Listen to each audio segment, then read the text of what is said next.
It is Hobonichi season. With the sale around the corner, I know it sometimes can feel a little overwhelming or confusing or daunting to figure out which Hobonichi to get. Should you get the weeks? Should you get the cousin?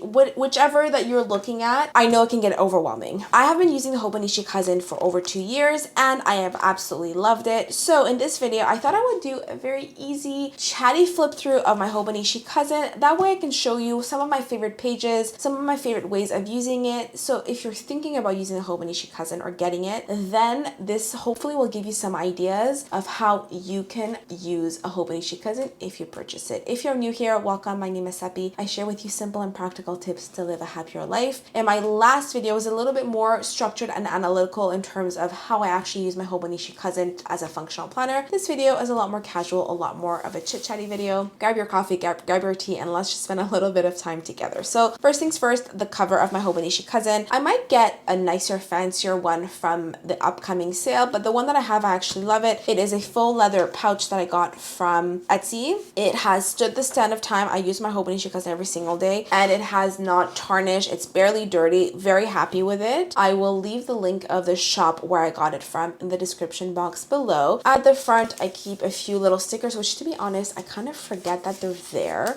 So I'm gonna have to, oopsies, I'm gonna have to remember to actually make use of them. So these are a few of the stickers that I have here. And then I have a little love note from my niece and my sister. And then here I have, okay, this is not going in. Then I have some stamps here because I send letters to my sister who lives in Texas. And I have this little extra to-do list checklist that I got from Muji. So I forget that these are here. So that's a good reminder. This sticker is from the Coffee Monsters Co. I am going to purchase the one for next year as well. I have to place my order for all my stickers. That way I can do a full setup of my Hobonichi cousin for 2025.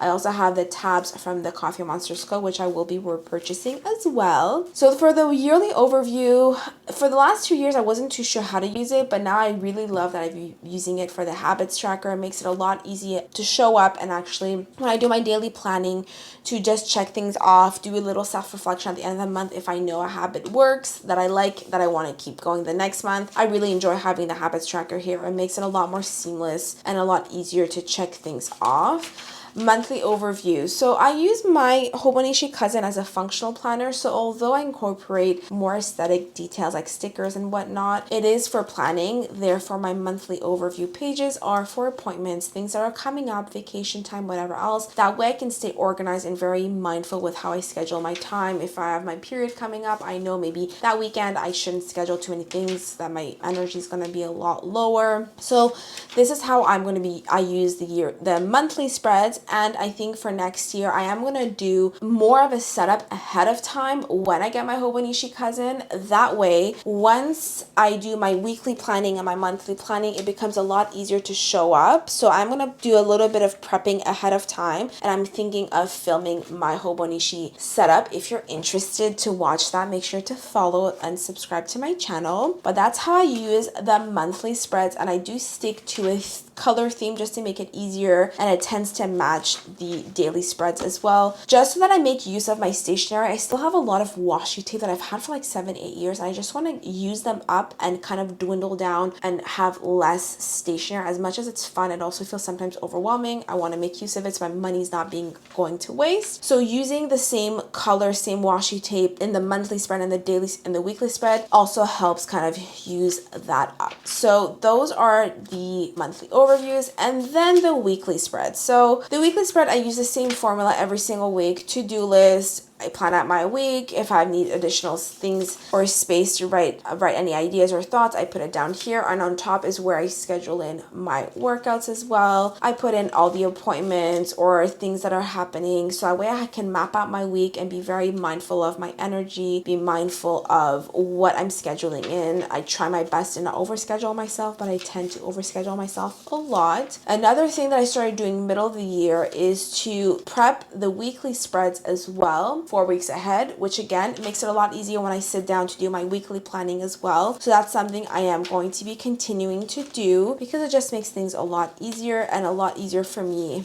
to do my weekly planning and to make it feel less daunting. So these are the weekly pages. Overall, I like them a lot. I think I'd like to add a little bit more of like I said, I have a lot of stickers and washi tape. I also have a lot of even of the stickers from the Coffee Monsters Co. So I really want to use up a lot more of my stationery. So I think planning ahead will help me do that, because I will take out my stash and use the same ones across the board. So that's something I'm going to want to be doing, just to, again, use up my stationery stash. So these are the spreads. We're already in July. Love it. Nothing too crazy to say about them. I do enjoy them. They've served their purpose. Then moving on to the daily spreads. There's a lot more of these pages, so I'll try to flip through maybe a little bit faster. Last year, I think it's at this year that I figured out exactly how I liked using my daily pages, and I really love it, and I have been using it. As you will see, it will get a little bit more streamlined as the year moves forward. So weekly recap, I do that once in a while, kind of to recap the week, reflect on how things are going. I use my the Hobonichi Cousin as well for a brain dump, for any space of things that I want to write down. My brain gets very cluttered a lot, so writing things down really helps me organize my brain. So having the space to be able to do that in the Hobonichi Cousin has been really wonderful. This is one of my favorite combination of sticker, washi tape, colors, and pens. This is a multicolored pen from Sarasa. It's from Zebra, and I really love it a lot.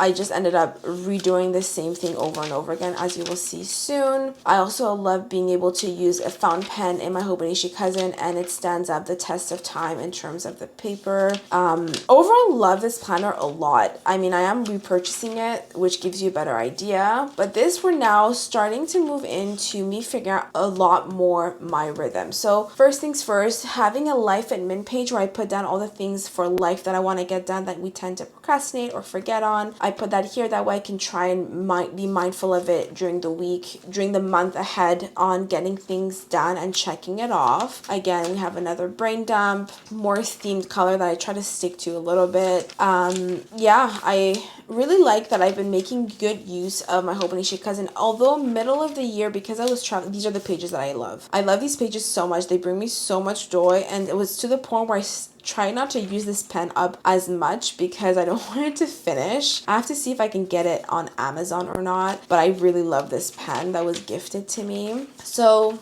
love this. I mean, honestly, like I said, I've loved my Hobonichi Cousin. I love keeping things simple, and I think this is where I really found my rhythm in terms of a to-do list, business to-do list, my self-care, brain dump, morning, afternoon, and evening to-do list, just to split things up to make it less overwhelming throughout the day. What you don't maybe see, and I have to still do a daily planning, I have to still film a daily planning to show you in action what I mean, but in the morning I organize this part. I organize my to-do list for the day, and then I try to not actually fill it up because I know things will come up during the day. So I try to limit my to-do list during the day, in the morning when I schedule the day. And then what I do is in the morning I decide what my next 3 tasks are and just focus on that, and then I put the next 3 tasks. So in the morning this gets filled up as I go. This makes it a lot less overwhelming, and also helps me be a little bit more mindful throughout the day of what I feel like doing next, because sometimes I would schedule in, I need to do this in the afternoon, but I'm too tired and I get it done in the evening. It just makes it a lot easier just to keep in touch with my intuition and how I'm actually feeling throughout the day in terms of what I feel like doing. Now, I did travel in May, so the pages were empty, which is a little sad, but I think I still have made really good use of my planner, so I don't mind as much. Sticking to the same color theme throughout the month has also helped because I keep the same stationery stash in my pencil case. That way I pull out the same stationery day in and day out. Makes it a lot easier. It removes decision fatigue. And again, I use my stationery stash as well. Then we're gonna keep going. More empty pages, but that's okay. Again, space for brain dump, which honestly is really, really great. I think this year I've embraced a little bit more of the messy and the not as planned with like the empty pages or the random to-do list. And it's kind of been nice to not feel as overwhelmed or as rigidly structured when it comes to every single page. So that has been really helpful as well. Just to remove the pressure, not feel as anxious or nervous or stressed out about using my planner and also just being organized.